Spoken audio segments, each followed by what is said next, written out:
Agora, com grande alegria, que mais uma vez eu converso com essa figura extraordinária do nosso país, querido amigo, grande ex-ministro da Fazenda, funcionário de carreira do Banco do Brasil, escritor, consultor econômico. Muita gente vai beber nesta fonte, inclusive a gente. Maílson da Nóbrega, ministro, bom dia, tudo bem com você? Bom dia, Mário. Obrigado uma vez pelo convite, para esse papo gostoso que a gente bate vez por outra. Ministro, conte para a gente aí como é que você está vendo esse Brasil de hoje. Nós vamos conseguir sair deste atoleiro econômico? Olha, Mário, esse é o grande desafio, não é? Se você olhar pelo lado da economia, tudo indica que estamos caminhando para um ano de 2021 melhor do que o 2020, não é? Que não pode ser pior do que 2020. Nós estamos com o que os economistas chamam de recuperação cíclica da economia, em que a atividade econômica se expande pela ocupação da capacidade ociosa das empresas, da mão de obra. Né? Tem algumas dúvidas se isso é sustentável, porque tem a pandemia.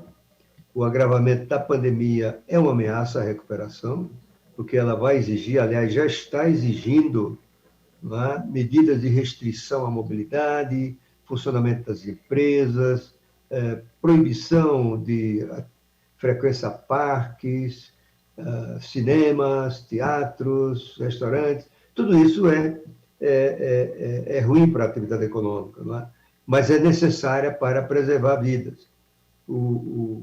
Eu diria que, muito provavelmente, com a vacinação, essas preocupações vão começar a desaparecer.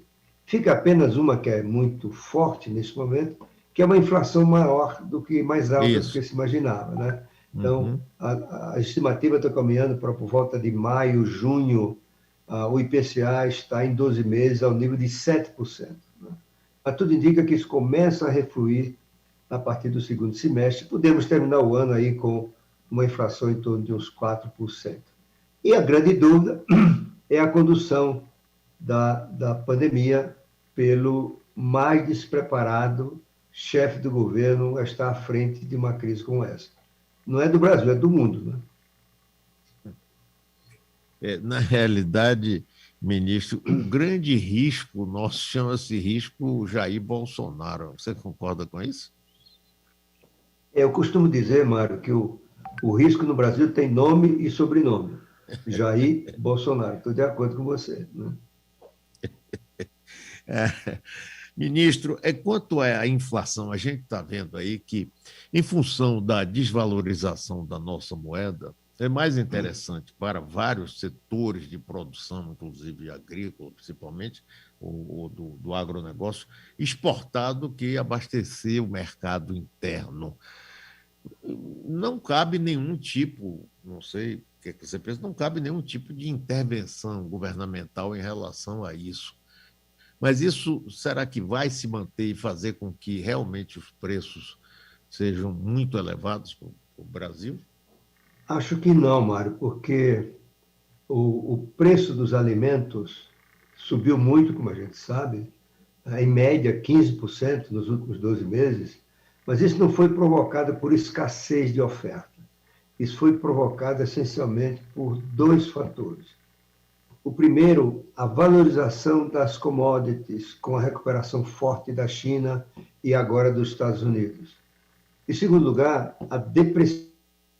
Né? Então, o preço de uma commodity, desculpa, em reais, é o seu valor no mercado internacional multiplicado pela taxa de câmbio no Brasil. É isso também que acontece com o petróleo. Né? Resta saber por que a moeda brasileira está desvalorizando tanto. Aí tem um componente doméstico, tem um componente Jair Bolsonaro, que é a maneira como o presidente se conduz de um lado, e de outro, aí ele tem pouco a ver com isso, que é o risco fiscal. Ou seja, o agravamento da situação fiscal pode levar a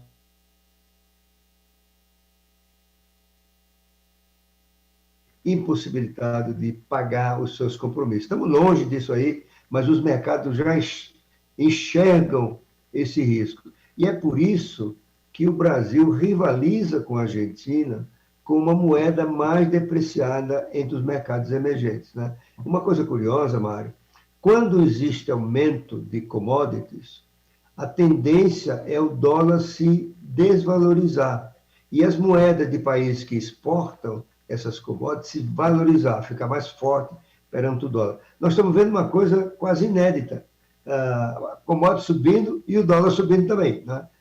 Por quê? Porque a desconfiança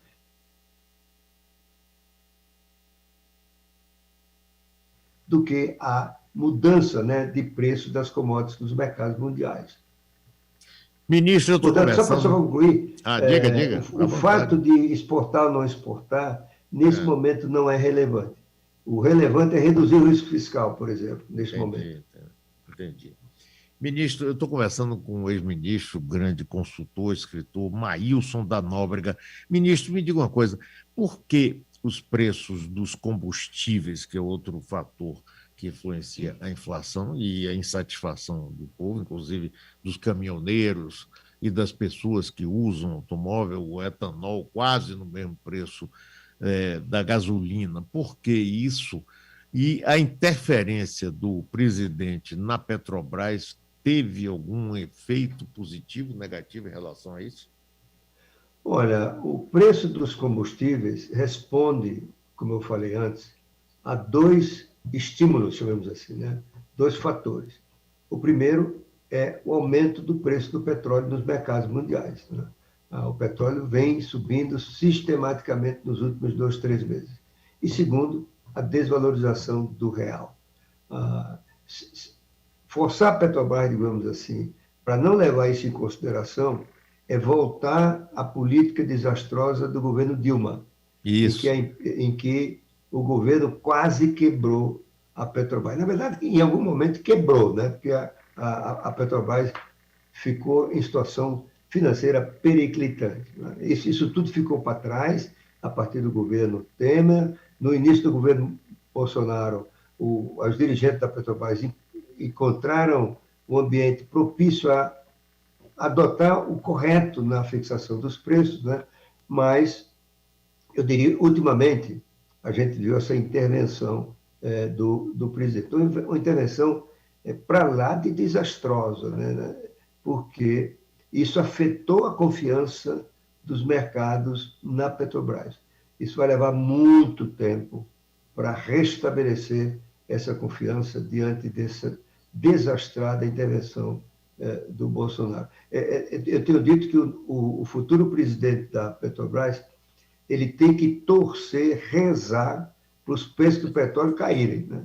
Porque se os preços do petróleo não caírem, aí ele vai ter que aumentar o preço do diesel, o preço da gasolina, né? E além disso, Mário, isso tem uma coisa simbólica no Brasil, né?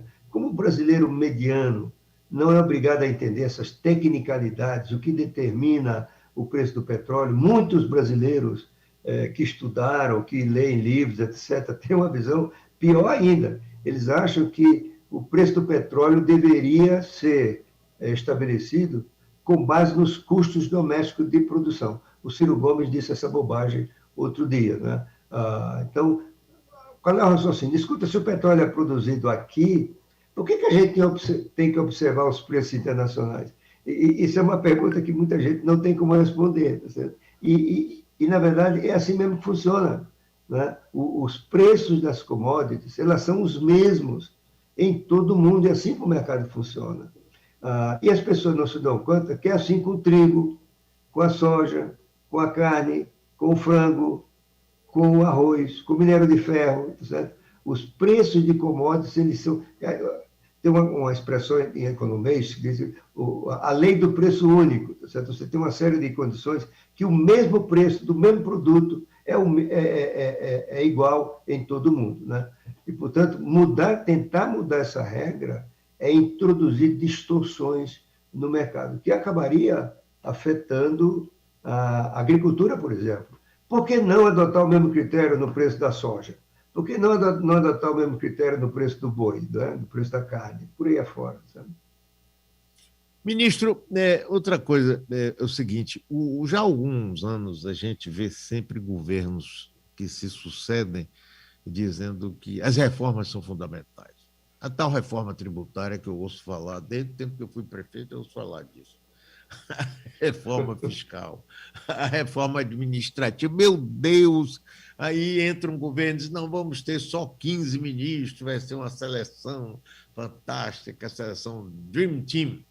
Daqui a pouco entra outro, não, vão ser 21, aí passa para 25. A gente nunca chega a isso. E agora, quer dizer, até pouco tempo, quando o Rodrigo Maia estava na presidência da Câmara, havia uma distância muito grande do Executivo com a Câmara, com o Congresso. Agora não, está mais fácil. Mas por que que, no seu entendimento, essas reformas não caminham com a seriedade que a gente precisa? Olha, eu acho que a razão fundamental é que essas reformas só passam se houver um razoável apoio da maioria. Por exemplo, a reforma tributária, e no Brasil a reforma tributária significa, para valer, alterar a tributação do consumo. Você tem alguma coisa a fazer na área da renda, da propriedade, mas o caos no Brasil que interfere negativamente na nossa capacidade de crescer a economia, gerar empregos, esse caos é na tributação do consumo. O Brasil tem a mais caótica de tributação de consumo do mundo. Nós temos 5 tributos sobre o consumo. Normalmente é 1 ou 2 no mundo, né? Quais são esses? IPI, PIS, COFINS do governo federal, ICMS estadual e ISS municipal. Você conhece isso muito bem, né? O que acontece? A reforma recomendável para pôr ao fim esse caos, esse manicômio, é juntar tudo isso num padrão mundial. No mundo inteiro, a tributação do consumo é concentrada no imposto sobre o valor agregado, isto é, aquele que é arrecadado ao longo do processo de produção e comercialização. 180 países no mundo adotam esse modelo, né? Por que isso não andava? Porque, primeiro, o grande veto a essa reforma era dos estados. Os estados não admitiam perder o comando sobre o seu ICMS, porque o ICMS é uma forma de atrair investimento para o seu território. Então, se os estados eram contra, esquece, não é? Eles sensibilizariam o Congresso para não aprovar a reforma. Por que agora começa a ter chance? Porque os estados estão se convencendo de que o ICMS é um imposto condenado. A tendência do ICMS é perder importância no cenário tributário brasileiro. Por que isso? Porque o ICMS incide sobre bens, basicamente. Energia elétrica, telecomunicações, são outros serviços, mas essencialmente é bens, né? Enquanto que os demais produtos, os demais serviços, são arrecadados pelo ISS, né? por outras incidências. Então, o que está acontecendo? Como a economia brasileira está se transformando estruturalmente, cada vez mais os serviços constituirão a parte mais relevante da economia. Hoje, 73% do PIB brasileiro tem a ver com serviço. Isso era 55 a 50 anos atrás. Certo? E, resumindo, o ICMS, a base do ICMS está encolhendo. Número 1. Os estados estão se dando conta que fica inadministrável, né? O número de regras, de mudanças, de alíquotas. Então, os estados, pela primeira vez na história, aderiram a uma proposta de reforma tributária que é baseada num projeto preparado pelo Centro de Cidadania Fiscal, aqui de São Paulo, sob a liderança do economista Bernard Api. Né? Aliás, essa é uma figura que você devia buscar entrevistá-lo, porque ele é sim, muito bom. Boa ideia. É? Grande. Então, o seguinte, então, enfim, o que os estados pedem? Eu vou renunciar ao ICMS, mas eu quero ter um instrumento para atrair indústria, não de forma distorcida como é hoje, que é adotar o modelo americano. Os estados americanos têm mecanismo de atrair indústria, como é? Eles tiram do seu orçamento, né? E subsidiam. Por exemplo, eu conheço uma empresa brasileira que está abrindo uma fábrica, aliás, já abriu lá nos Estados Unidos. Ela buscou 3 ou 4 estados, qual é o que dava mais vantagem, né? Uhum. Meio leilão. E até que aconteceu lá, eu acho que é no Alabama.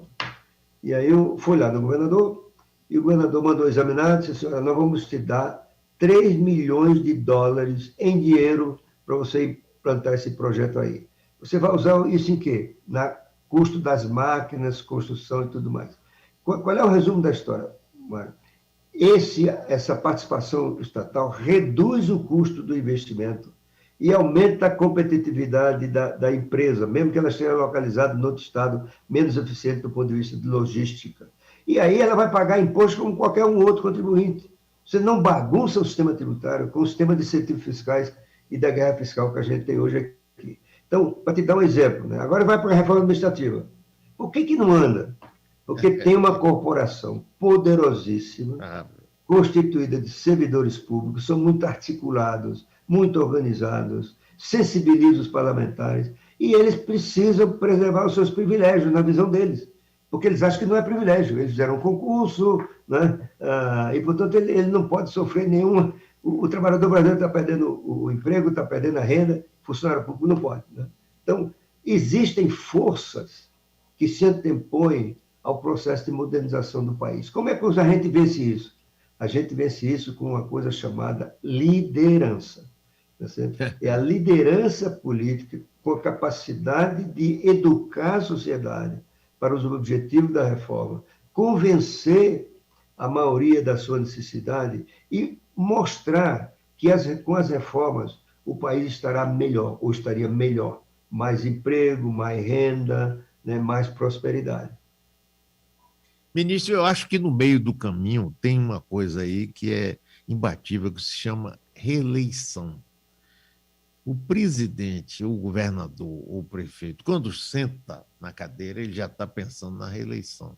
E aí ele é incapaz de ser o líder, aquele que diz assim, olha, eu vou tomar uma série de medidas antipáticas, vou perder popularidade, mas eu tenho consciência de que eu estou fazendo uma coisa que, no fundo, vai se reverter positivo para o meu trabalho. Quer dizer, você está até olhando ele como figura, né? Porque todo mundo se olha, você não vai para o suicídio.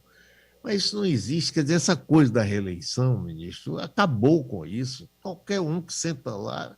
Você vê, o próprio Bolsonaro disse que não era contra a reeleição, agora ele só pensa, aliás, desde o dia que sentou, só pensa nisso. Então, como é que ele tem fôlego para fazer? Você concorda com isso? Concordo, né? Mas quero dizer que é assim todo mundo. Né? Existe uma passagem muito interessante do Bill Clinton, o presidente americano, com o seu marqueteiro, o Carlyle, né? Aquele que disse, é a economia estúpido. Né? Então, o Clinton ganhou a eleição, né? E eles foram comemorar, né? no jantar, e aí entra o Carlyle, né?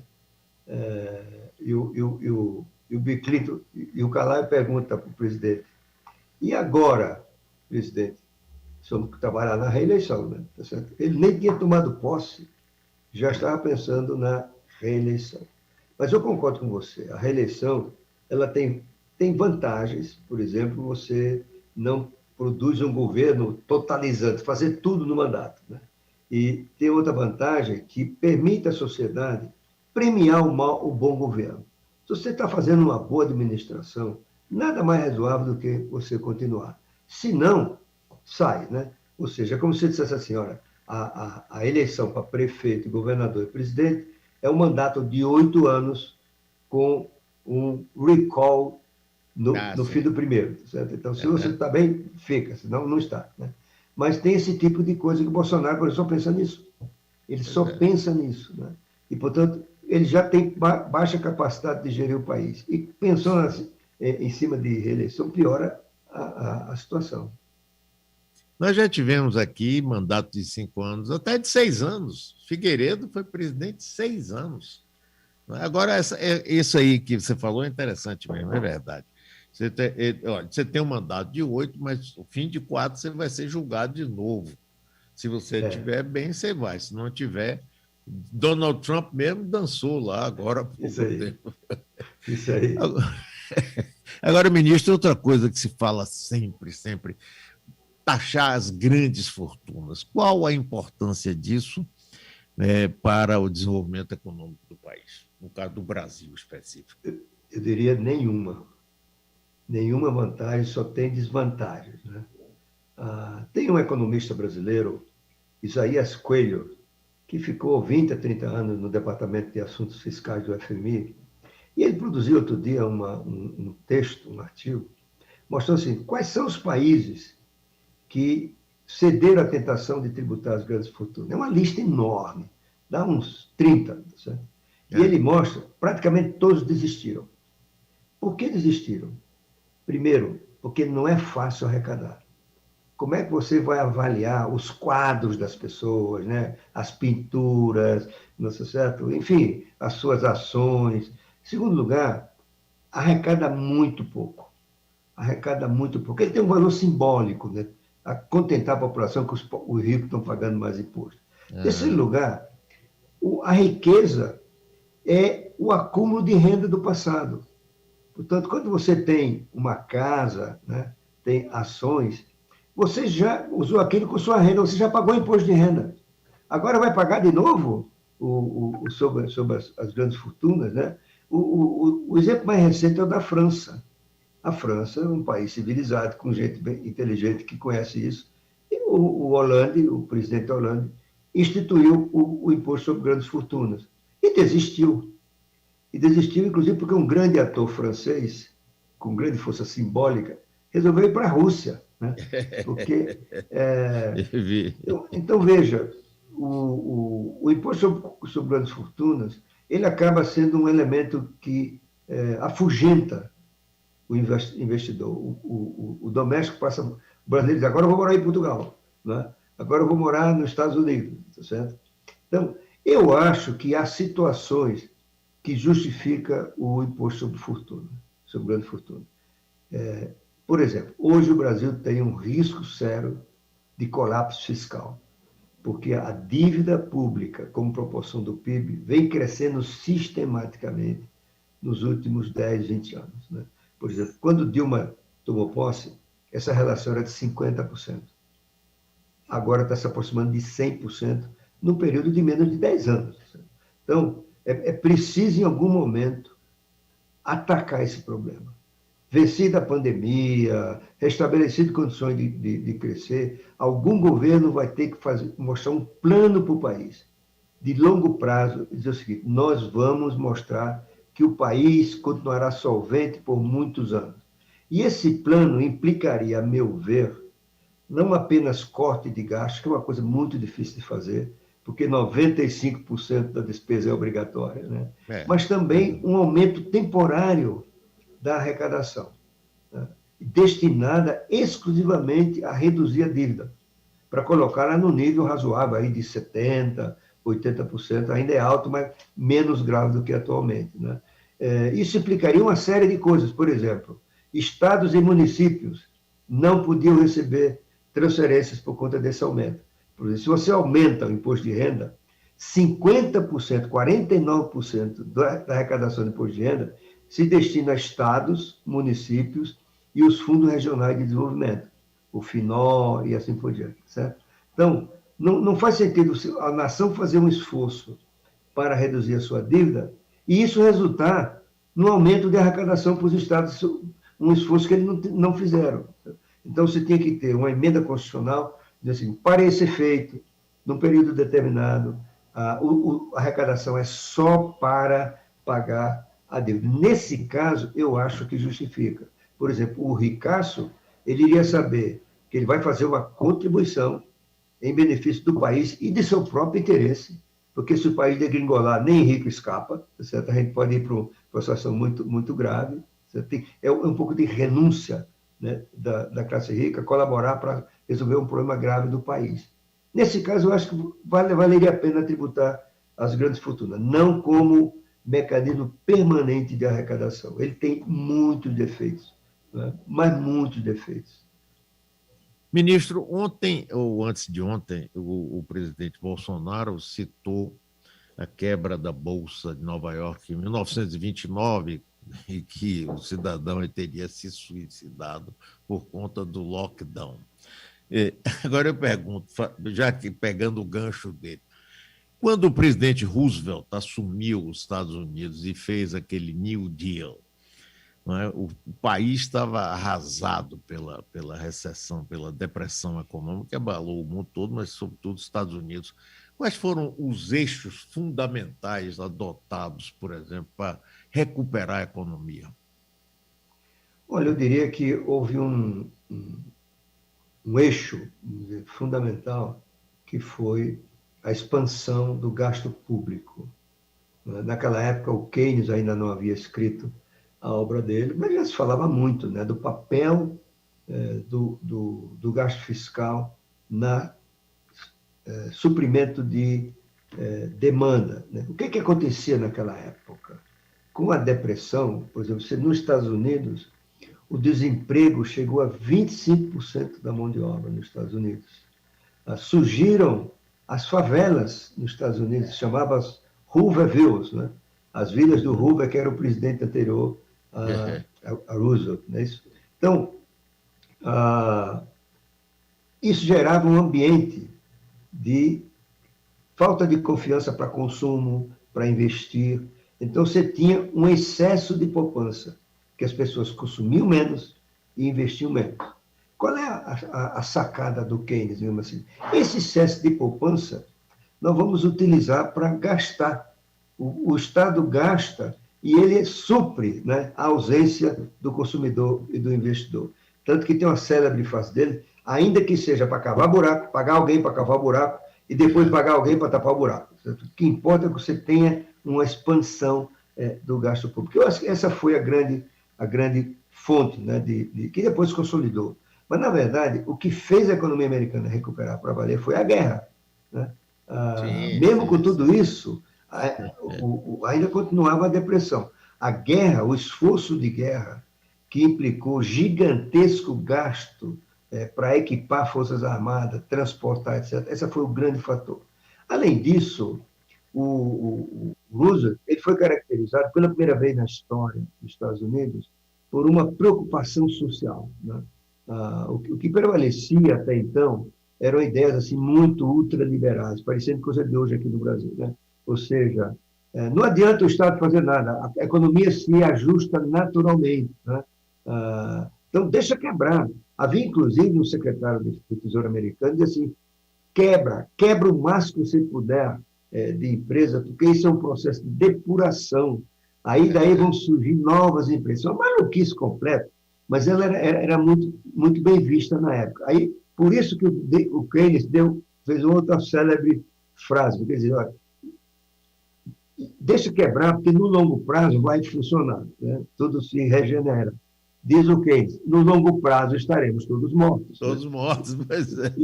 Por isso, exatamente. Então, mas o Roosevelt, ele teve também um outro aspecto, né?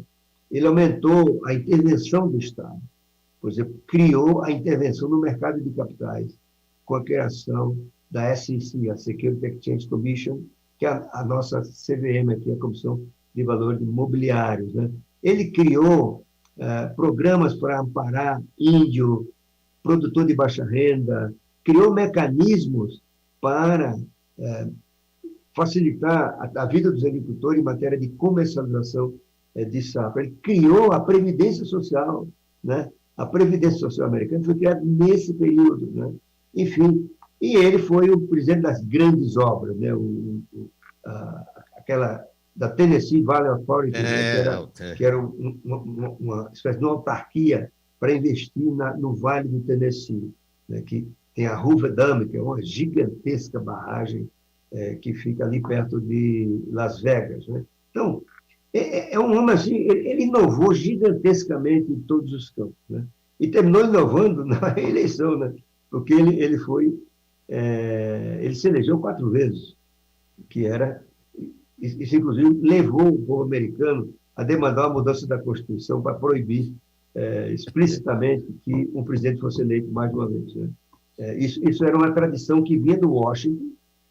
O Washington foi o primeiro presidente que foi reeleito. Queriam que ele tivesse o 3º mandato, porque ele estava virando uma espécie de rei. E ele disse assim, se eu for para o 3º, eu aí vou virar um rei. então só quero dois. E aí firmou essa tradição que o Roosevelt quebrou, né? Mas hoje está na Constituição Americana, só pode reeleger uma vez. Ministro Maílson da Nóbrega, obrigado aqui pela aula, pelo papo inteligente. Um abraço, muito obrigado mesmo. E eu espero que a gente volte a se encontrar outras vezes pessoalmente para acabar com essa pandemia aí quando ela acabar. Um abraço, ministro. Obrigado, Mário. Obrigado pelo convite. Até a próxima.